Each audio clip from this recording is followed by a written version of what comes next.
Let's go. On enlève les masques, Olivier, donc. Nous sommes masqués aujourd'hui. Chers auditeurs, merci à vous d'être présents. On va démarrer cette table ronde autour du cas de Viking et la mise en place de SAP. Donc aujourd'hui, chers amis, on va casser les codes et les idées reçues autour des projets SAP. On dit souvent que les projets d'implémentation de SAP peuvent être longs et coûteux. On dit aussi que si le client est présent dans plusieurs pays et qu'il faut faire de multiples localisations par pays, c'est encore pire. Finalement, on dit aussi que si on doit implémenter Warehouse Management, la tâche peut être vraiment ardue. Eh bien, le business case de Viking EMEA va vous prouver le contraire, car chez ce client luxembourgeois, Delaware a implémenté SAP dans 10 pays, avec 3 magasins qui utilisent Embedded IWM, et ce en moins de 1000 jours. Vous allez voir dans cette présentation les 3 piliers qui font de ce projet un succès, avec donc une migration de données maîtrisée, le respect du standard et un accompagnement au changement du projet. J'ai avec moi Olivier, associé chez Delaware Belux et en charge de notre bureau luxembourgeois, et Alessio Pavone, qui est à distance, IT Manager chez Viking EMEA à Luxembourg, qui vont nous expliquer comment cette implémentation a été un succès. Olivier, je te laisse maintenant la parole. Merci Aymeric, bonjour Alessio. Alessio, dis-moi, quand on a signé ce contrat en novembre 2018, pensais-tu vraiment qu'on allait implémenter SAP, S4HANA en 11 mois dans 10 pays avec 5 warehouses et en moins de 1000 jours? Oui, sincèrement, je pensais que c'était réaliste. Et dis-moi, pourquoi pensais-tu que c'était réaliste? D'abord, disons que tous les pays déployés utilisaient les mêmes templates basés sur les standards J.D. Edwards. De plus, les localisations côté finance étaient gérées hors RP, ce qui a permis vraiment d'avoir des marges de flexibilité importantes, comme les activer en S4, soit en termes de, je dirais, fonctionnalités standards, soit en termes de délai de déploiement. Ok, merci Alessio. Peux-tu nous présenter Viking EMEA en 2 minutes? Quel est votre business? Où êtes-vous présent? Comment êtes-vous organisé? Oui, alors Viking EMEA appartient au groupe allemand Minimax, qui est leader dans le développement, la fabrication, la vente et la distribution de technologies de détection et protection contre les incendies. Depuis, je dirais, plusieurs décennies. On est installé ici au Luxembourg depuis les années 70. Donc, on est présent dans plusieurs pays, dans 13 exactement, je vais quand même les mentionner.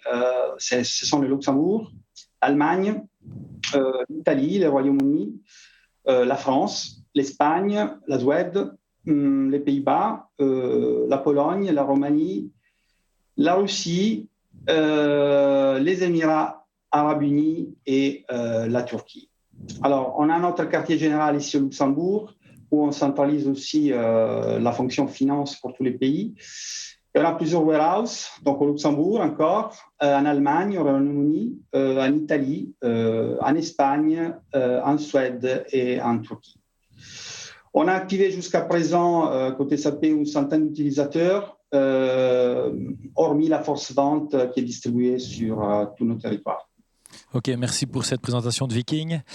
Quand on s'était rencontrés courant 2018, tu m'avais dit que vous vouliez passer de votre bon vieux J.D. Edwards, que vous utilisiez depuis une vingtaine d'années, qui n'était plus vraiment supporté, qui ne répondait pas à vos besoins pour tout ce qui était finance, vers la version S4HANA Public Cloud, celle qu'on appelle maintenant SAP Cloud Essentials.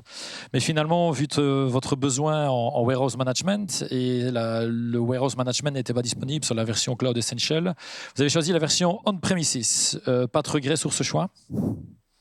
Non, pas vraiment, car la philosophie a toujours été très claire, que ce soit la version cloud ou la version premise. Nous, on voulait être live à partir de janvier 2020 et démarrer les activités des projets en février 2019 avec une approche Big Bang obligatoire pour tous les pays, avec toutes les fonctionnalités et surtout, on avait une volonté, je dirais, très forte de rester sur les standards. Et oui, je crois que tu as dit vraiment la phrase magique. Viking avait la volonté de n'utiliser que les fonctionnalités standards en S4. Je me souviens d'ailleurs avoir écrit dans votre contrat, c'était la première fois que je faisais ça, que toute ligne d'ABAP, toute déviation du standard serait considérée comme un change request. Et on ne garantissait plus ni la date du go live, ni évidemment le budget. C'était clair, c'était stratégique. Cette phrase magique a été respectée par tous les key users et par tous les responsables de département, y compris les amis du warehouse management et de la production.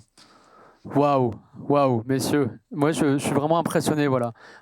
Implémenter SAP en full standard, c'est bien la première fois que j'entends ça. Ça fait 10 ans que je travaille dans cette profession. C'est la première fois que j'en entends parler. Bravo. Olivier, explique-moi donc maintenant comment Delaware et Viking ont fait pour réaliser cette prouesse. Et oui, moi, ça fait 20 ans que je fais du SAP, plus de 20 ans. Et effectivement, je n'avais jamais vu ça non plus. On en parle souvent dans le prix sales, après-vente. On en parle souvent dans les contrats, mais je ne l'avais jamais vu en réalisation. Et pourtant, c'est ce qui s'est fait chez Viking MI. C'était une règle d'or. C'était le standard et uniquement le standard. Et tous les key users, tous les responsables de département, mais aussi le top management, étaient clairs sur cette idée. Donc, c'est comme ça que ça s'est passé. Et finalement, je crois que ce choix était bon. Dis-moi, Alessio, peux-tu nous expliquer les modules que vous avez implémentés chez Viking? Oui, on a implémenté bien évidemment les modules standards FI, CO. Dans la partie CO, comme on est une société industrielle, on a appliqué à part le cost center accounting aussi la profitability analysis, les product costing, les matériels légers. Ensuite, l'extended warehouse management, SDM. Et aussi les modules production planning, comme on a une production ici au Luxembourg et en Italie. Nous avons choisi la solution verticale Fast Engineering que vous nous avez vendue, ce qui a permis vraiment d'accélérer la configuration de la solution. Donc ça, bravo, c'était la première fois aussi dans mon expérience que je voyais ça. Tous nos utilisateurs sont sur Fiori, excepté moi peut-être, je suis encore old-fashioned sur la version SCC. On te pardonne. Au niveau des mappings des contextes, on a établi pour le démarrage 5 groupes d'interfaces. Donc, les interfaces en sortie de consolidation avec les groupes allemands Minimax en BEFC. Après, les interfaces bancaires rentrées en sortie pour la disposition des paiements et les extraits bancaires. Côté logistique, l'envoi des commandes d'achat, leur confirmation, la partie good receipt et la facturation relative avec notre partenaire qui fait partie en plus du groupe Viking US, qui en plus est resté en JD Edwards dans la nouvelle version. On a établi une interface avec Power BI, qui est notre business warehouse, et finalement avec notre système d'impression pour les formulaires, qui est un système à part, à l'extérieur de SAP. Ok, donc la première clé clairement du succès de ce projet, c'est du standard pour tout le monde, dans tous les modules, et la solution Fast Engineer de Delaware qui nous a permis d'accélérer aussi le processus d'implémentation. Une autre clé du succès, clairement, et là, c'est grâce à Viking, c'était la migration des données. Vous avez été super efficace sur ce sujet. Peux-tu juste nous donner quelques explications sur comment on a procédé pour la partie migration de données? Effectivement, on avait la chance d'avoir 2 experts fonctionnels et techniques qui connaissaient parfaitement JD Edwards depuis 20 ans. Ces experts ont appris toutes les structures des fichiers entrant en SAP avec les consultants, grâce aux consultants de Delaware. Ils se sont bien évidemment chargés de l'extraction des données de JD Edwards, de la transformation des données, et enfin l'upload sur SAP, on l'a fait à 4 mains avec Delaware. Merci Alessio. Donc, si je comprends bien, le clé de succès pour la data migration, c'est une connaissance parfaite des systèmes existants par le client, l'extraction et la transformation faite par le client. Olivier, tu nous le confirmes? Oui, je confirme et j'aimerais répéter ce message à toutes les personnes en charge de futurs projets S/4HANA. Vous devez, en tant que client, maîtriser vos outils legacy, vos outils ESIS pour l'extraction ainsi que pour la transformation de vos données. On n'oublie pas aussi le cleansing parce qu'on s'en rend compte, et là j'ai un client pour le moment où on se rend compte, on a 60 millions de postes ouverts en GL, aucun cleansing n'a été fait, donc c'est vraiment problématique. Donc clairement, si vous voulez avoir un projet qui sera dans les délais et éviter du coût, faites du cleansing, connaissez vos structures au niveau de l'extraction, et la transformation doit aussi être faite par le client en collaboration avec les consultants de Delaware. Merci Olivier pour ce retour d'expérience. Alessio, on disait tout à l'heure que vous êtes dans 10 pays, donc vous devez imprimer des bons de commande, des bons de livraison et des factures dans de nombreuses langues. Est-ce que vous pouvez nous expliquer comment vous avez géré tout cela ? Oui, effectivement, on avait déjà installé depuis 10 ans, un peu plus de 10 ans, un software d'impression qui était connecté par interface à notre ERP JD Edwards, qui gérait d'une façon, je dirais, très flexible, soit les formats, soit les contenus des formulaires en plusieurs langues, parce qu'on a 13 langues quand même.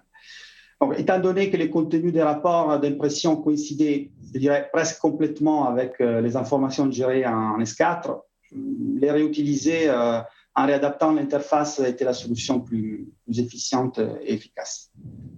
Oui, donc là, clairement, nous avons eu la chance que Viking maîtrise parfaitement cet outil d'externe d'impression parce qu'à nouveau, traduire tous les bons, les confirmations de commandes, les bons de livraison, les factures dans plus de 10 langues, c'est toujours assez compliqué. Donc finalement, nous, c'était simple. On envoyait juste les iDocs donc sous format XML et donc toute la partie, la mise en page, la traduction était gérée dans cet outil externe. C'est ça aussi qui a permis de fortement réduire les coûts.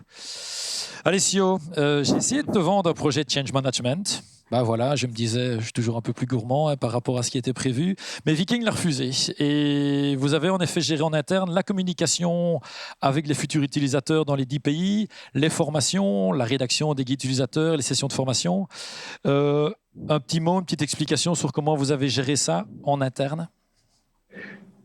Oui, en fait, la rédaction de procédures business, honnêtement, était trop complexe pour pouvoir être transférée à vous, à Delaware, ou en général à une société externe, formalisée par écrit et intégrée avec les matériels de training dans un délai si court. Et en plus, cela, c'est clair, aurait ralenti d'autres activités beaucoup plus stratégiques, comme par exemple les tests d'intégration. Donc, pour cela, grosso modo, on a réadapté directement les matériels de training SAP que vous nous avez fournis, avec les intégrations de la part de nos business owners, ceux qui ont ensuite transféré ces knowledge aux super users. Merci Alessio. Je fais une petite parenthèse, j'en profite. Le chat et les questions sont ouvertes. Donc n'hésitez pas au fil de l'eau à incrémenter vos questions. Ça viendra nourrir la fin de la discussion. Parenthèse refermée, messieurs, parlons aussi de warehouse management sur ce projet. Oui, donc la solution implémentée, c'est l'Embedded EWM de S4HANA. Donc on parle d'Embedded, ça veut dire que le module EWM est sur la même plateforme que S4HANA, donc sur le même serveur, il est Embedded. Le but à nouveau de cette partie Warehouse Management, qui peut parfois être très compliqué, je dirais qu'il y a 5 points principaux. Et le premier pour moi, et qui est assez important, c'était ce qu'on appelle le Lean and Mean, lorsqu'on a implémenté le Warehouse Management. Donc on a vraiment essayé de limiter la maintenance future du système et on voulait aussi s'assurer que le système fonctionne même lorsque les master data n'étaient pas parfaitement gérés. Donc c'est évidemment moins optimal quand on n'a pas les bonnes master data, mais ça fonctionne toujours. Alessio, toi tu étais très focalisé sur la pérennité. Je te laisse nous expliquer comment on a mis en place un warehouse management qui était pérenne pour vos utilisateurs. Oui, en fait, tout en conservant les modes de fonctionnement actuels, aujourd'hui, Viking reçoit et expédie des documents papier. Cependant, disons, en raison de son intégration avec les scanners qu'on a mis en place, le système est configuré de telle sorte que la réception et la collecte des papiers ne sont pas essentielles, disons, pour exécuter les processus du warehouse. Un petit mot sur l'optimisation des racks, l'optimisation dynamique des racks. Alors, les racks sont configurés de manière à ce que l'emplacement au sol serve à des prélèvements rapides à partir des cartons. Les emplacements supérieurs sont réservés aux articles à faible rotation ainsi qu'aux quantités de palettes complètes pour le réapprovisionnement des articles à rotation rapide situés au sol. En outre, ces articles de réapprovisionnement sont stockés de manière, dynamique, aussi que possible aussi près que possible de leur lieu de prélèvement au sol, au rez-de-chaussée. Voilà, Donc, premier point, c'était l'in-admin. Deuxième, c'était la pérennité pour assurer aussi que les utilisateurs ne soient pas trop perdus. Donc, ils pouvaient utiliser les papiers, mais ce n'est pas obligatoire. L'optimisation dynamique des racks, Alessio vient d'en parler. Quatrième point sur ce warehouse management, c'était clairement aussi un processus intuitif. Le but, c'était de combiner à la fois la réception, l'identification du produit et l'entrée en stock en une seule étape. Donc, clairement, on a essayé d'avoir des écrans sur les scanners les plus simples possibles, mais aussi pour guider les utilisateurs. Le processus de prélèvement est aussi assez intuitif. Ce qu'on voulait, c'est avoir un système où l'utilisateur soit vraiment guidé. Comme ça, si c'était un nouvel ouvrier qui entrait chez Viking, il ne devait pas connaître parfaitement l'entrepôt. Simplement, on lui disait ce qu'il devait faire via la mise en place des scanners. Donc, c'est un peu plus, on force un peu plus la main par rapport à ce qu'il y avait en JD Edwards, mais au moins, l'utilisateur, il est guidé et il sait exactement ce qu'il doit faire en regardant sur son scanner. Et dernier point qui, pour nous, était fondamental, mais aussi pour Viking, on a fait un template pour le grand entrepôt de Luxembourg. Et ce template a été déployé dans tous les autres warehouses. Donc, à part finalement, je dirais, la physionomie de l'entrepôt, où évidemment les racks ne sont pas, le rayonnage ne sont pas mis de la même façon. Sinon, tout le reste, donc la master data n'est pas la même. Sinon, tous les principes que l'on a mis en place au Luxembourg sont aussi appliqués dans les autres warehouses. Et donc, ce qui veut dire aussi que ce warehouse peut être déployé. Donc Alessio, tu nous fais un petit résumé sur le warehouse management? Oui, je dirais que je suis assez satisfait du résultat final de cette mise en œuvre par vous. Pour moi, c'est une solution simple qui comprend quelques outils universels pour être une bonne base pour l'installation alternative rapide, disons, pour les entrepôts en général des pièces détachées. Et en plus, on a pu récupérer vos vieux scanners que vous aviez achetés. Donc, ça vous a évité d'investir dans les scanners. On n'était pas sûr à 100% que ça allait fonctionner. Mais je me souviens que votre CEO était très heureux le jour où on lui a dit qu'on pourrait réutiliser je crois que c'est des Motorola, si mes souvenirs sont bons, vos scanners et qu'il ne devait pas en racheter des nouveaux. Ça, c'était un point très positif. Écologique dans le projet. Bravo, messieurs. C'était très positif. Parce qu'il n'avait jamais été utilisé, en fait. Donc, il y avait une box de scanners et voilà. Donc, c'était très bien. Bravo. Voilà. Merci. Je vais tenter modestement, mais de résumer un petit peu les propos qu'on a échangés jusqu'alors. Donc, on a parlé de la règle d'or, qui est le go-to standard, vraiment comme décision stratégique de Viking IMIA. Et Alessio, je vous regarde droit dans les yeux, tellement je pense que cette règle est vraiment le point d'appui et ce qui a fait la raison du succès de votre projet. On a parlé évidemment de la migration de données gérées en interne et toutes les règles à appliquer pour que tout cela se passe bien. Et évidemment, on a parlé aussi du change management également que vous avez géré en interne. Alessio, pour conclure, je vous laisse évidemment le mot de la fin. Disons que pour réussir ces projets, nous avons activé, je dirais, un trio efficient. Ça veut dire un éditeur avec un produit reconnu, c'est SAP, avec la dernière version, un intégrateur expérimenté, Delaware, que d'ailleurs je connaissais déjà et j'avais déjà testé. Et de notre côté Viking, disons que nous avons vraiment embarqué des super users qui connaissaient parfaitement les métiers, la logique ERP en général, même s'ils ne connaissaient pas SAP dans les détails, et surtout avec un état d'esprit assez flexible, parce qu'honnêtement, ce n'est pas facile de changer deux ERP qui ont une logique qui n'est pas nécessairement la même. Voilà, merci Alessio. Alors, vu qu'on a encore 1 minute et demie, moi j'aimerais bien aussi partager quelque chose qui est fondamental. Le système JD Edwards que Viking avait était parfaitement adapté à la supply chain. Et donc, lorsque les utilisateurs de supply chain sont arrivés sur SAP, et évidemment, ils ont perdu un petit peu en fonctionnalité, il faut être clair. On n'utilise que du standard. Donc, en termes de fonctionnalité, en termes de, je dirais, de pure productivité, je crois que les utilisateurs ont perdu un petit peu de bien-être qu'ils avaient dans ce JD Edwards qui était vraiment adapté à leurs besoins. Par contre, clairement, pour Viking, avec toute la partie finance qui finalement n'était pas gérée de façon très facile en JD Edwards, ce logiciel américain, donc qui n'est pas nécessairement mis, et plus qui n'avait pas été mis à jour, donc qui ne gère pas toutes les spécificités européenne. Les gens de la finance sont évidemment très très heureux d'avoir le système SAP. Donc si on parle au niveau global Viking, la finance, je crois, est vraiment contente.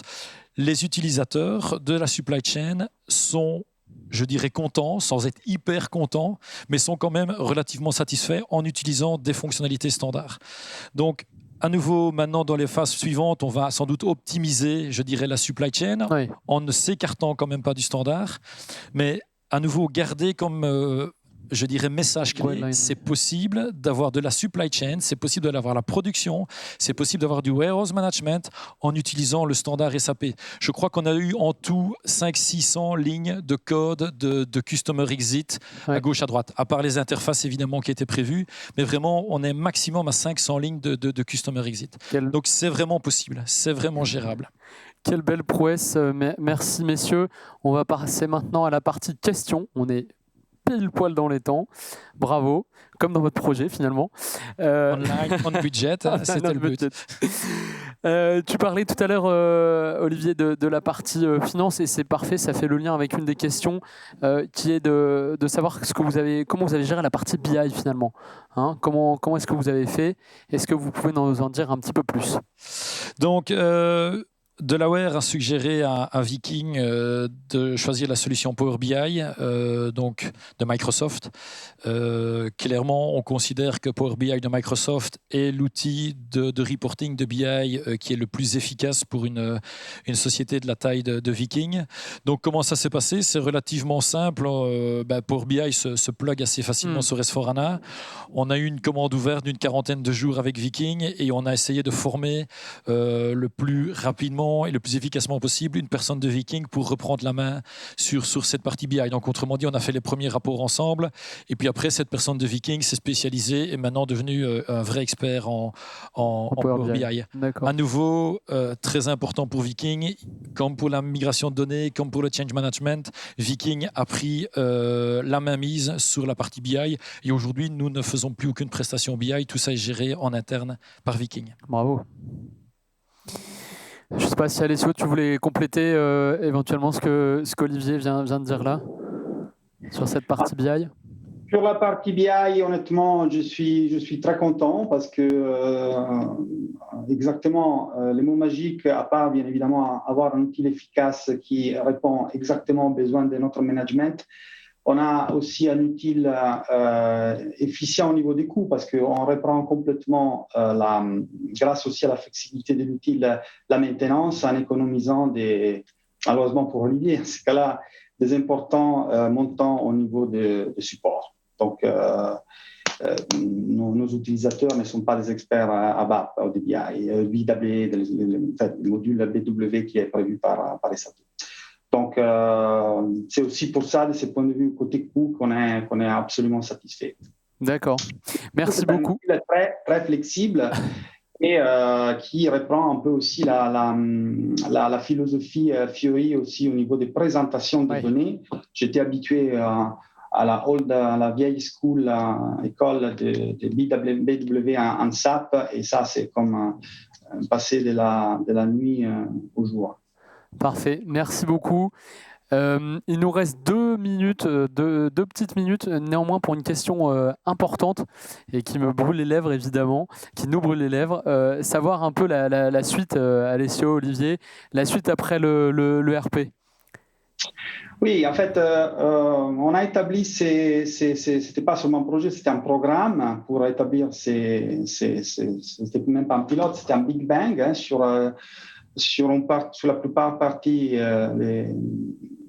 des entités. Donc, on doit encore déployer 2 sur SAP, l'Allemagne, qui est notre plus grande entité légale au niveau des chiffres d'affaires. Et ça, c'est prévu, donc les rollouts des 4, c'est prévu moitié de l'année prochaine, juillet de l'année prochaine. Et ensuite, on va attaquer l'Italie. On a laissé un dernier parce que c'est le pays peut-être un peu plus complexe, parce que là, on condense toute la partie plus complexe de notre production. Donc, disons qu'on va épuiser la première partie core de ces programmes SAP qui s'appelle V-Core, parce que ça inclut la révision de tous nos procédures, nos processus internes.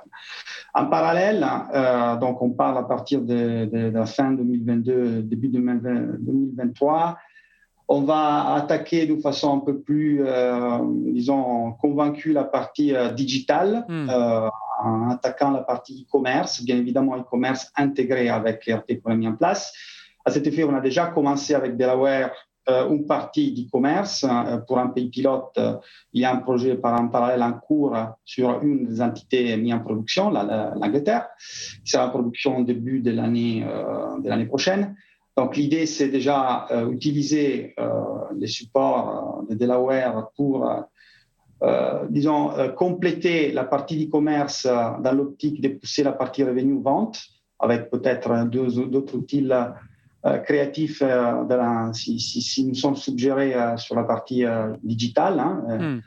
Et aussi compléter, quand on parle de digital, aussi la partie efficience et coût, donc pour ultérieurement améliorer la structure des coûts. Parfait. Merci Alessio, je te coupe presque, désolé, mais on arrive maintenant à la fin. Merci à tous, merci de votre temps, merci Olivier. Beaucoup Alessio, à bientôt. Merci Alessio, c'était passionnant.